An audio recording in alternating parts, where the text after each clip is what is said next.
Todas las luces se habían encendido. Badajoz, una de las más populosas ciudades bajo dominio árabe, brillaba en la oscuridad de la noche. El esplendor de la mezquita competía con el de las modestas casas construidas con adobe y zócalo de piedra y cal.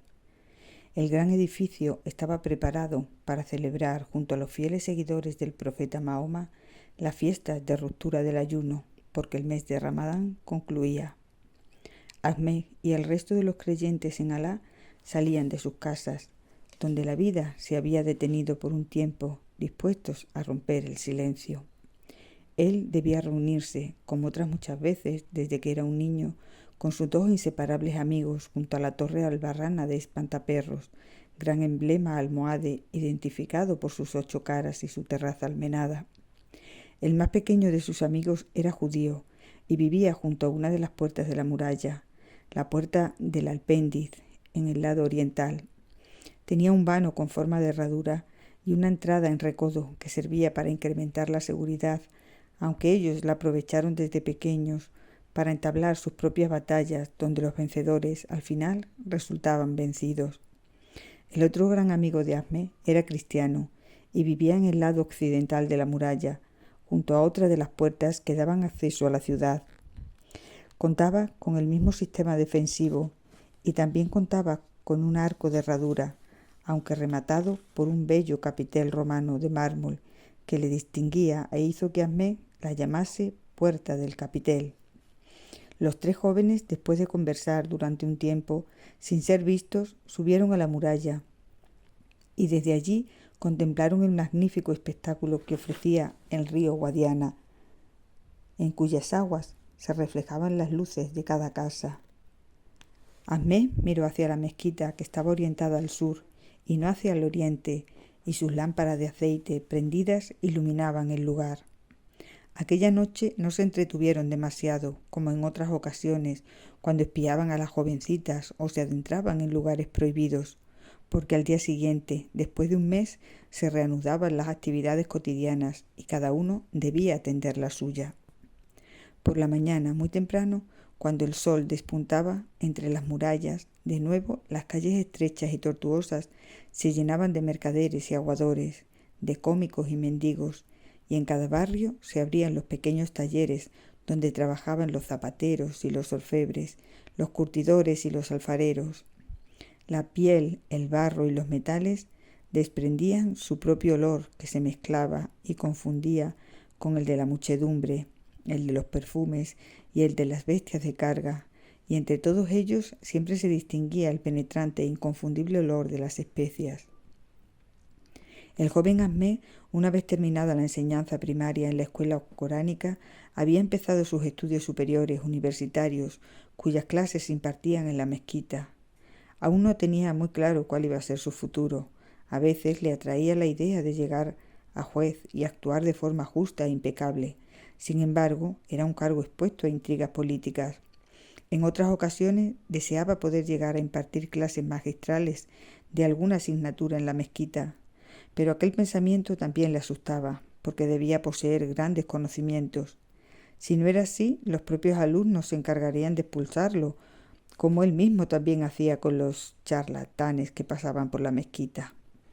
En cualquier caso, Ahmed acababa de empezar, y su principal preocupación en aquel momento consistía en buscar los recursos suficientes para pagarse los estudios, y para ello cada día se apostaba en la misma esquina donde aguardaba, sentado en una pequeña silla, a los clientes a quienes les escribía cartas y documentos a cambio de unas monedas.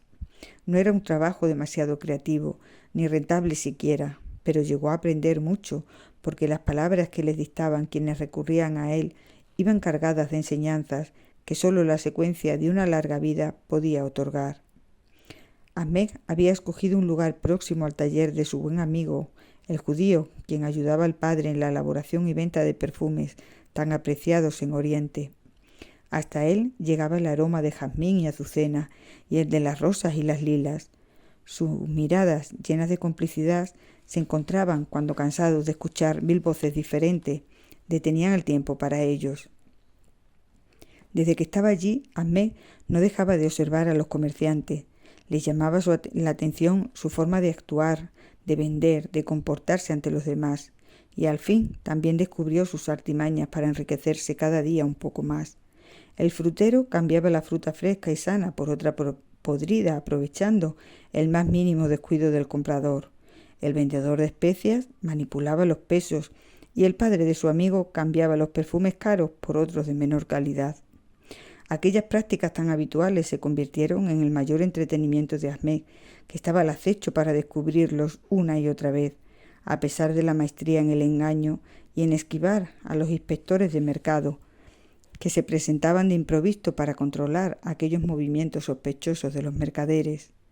Una mañana, después de escuchar la voz del muecín, que llamaba a la oración desde lo alto del alminar, se presentó uno de aquellos inspectores ante el puesto de su amigo, el judío. Estuvo allí durante mucho tiempo, comprobando que los precios fijados para cada perfume y plasmados en las tablillas exigidas se correspondían en efecto con las mercancías ofrecidas y expuestas. Ahmed estaba inquieto porque sabía los muchos desarreglos que podía encontrar, y efectivamente así fue. Al final, aquel hombre reunió las pruebas suficientes para llevar a los dos hombres a la mezquita ante el juez. El joven universitario estaba muy preocupado, dejó su trabajo y lo siguió. No sabía qué podía ocurrir, aunque a los acusados se les veía tranquilos. Enseguida llegaron a la mezquita. Aquel día no había demasiado movimiento, por lo tanto, después de esperar durante unas horas, los trasladaron ante el cadí, ante el juez que estudiaría el caso. Estaba sentado sobre una alfombra y lo rodeaban varios secretarios que le fueron planteando el asunto. Ahmed, que no salía de su asombro, estuvo presente durante todo el proceso. El hecho de estar ante el juez, ver su comportamiento, su aire ilustrado y sus ropas distinguidas, lo llenó de entusiasmo. Nunca antes había visto nada igual, y su admiración lo llevó incluso a intentar asumir el papel del máximo exponente de la justicia. Pero lo importante en aquellos momentos era conseguir la solución de los dos detenidos. El juicio fue muy breve, tanto que cuando él quiso reaccionar, los dos hombres se disponían a salir de la sala, acompañados por varios guardianes. Al parecer, los habían considerado culpables, y aunque no los iban a torturar ni a desterrar, les aguardaba un castigo que no les agradaría en absoluto, porque se consideraba vergonzoso y humillante. Debían dar un paseo por la ciudad a lomos de un asno.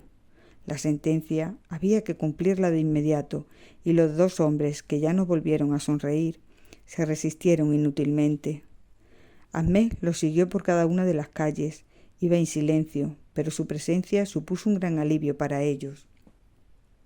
La gente se detenía a su paso para mirarlos muy de cerca y les llamaban ladrones, mofándose de su grotesca postura sobre aquellos animales tan pequeños. Pronto llegó la noche y con ella el fin de sus penas. Todo había terminado.